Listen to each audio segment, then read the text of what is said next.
It is important to keep the refrigerator at the correct temperature to keep food safe.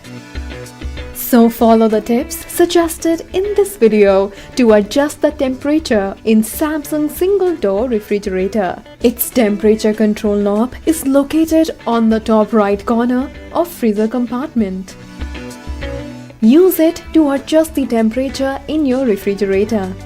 It is recommended to keep the temperature control knob between 1 and 2 to keep food fresh during winter season.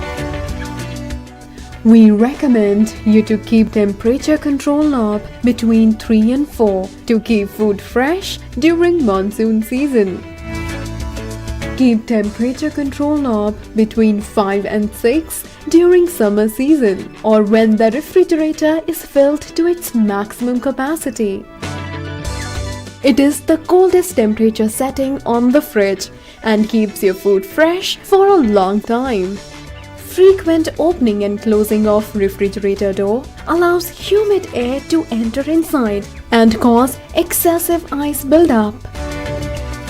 So simply defrost your refrigerator. Press defrost button located on the temperature control knob. It will automatically melt ice completely in 2 hours or more. It is recommended to defrost refrigerator twice in a week. Never use any sharp object to remove ice as it may damage the freezer compartment. So, use these steps to adjust the temperature in Samsung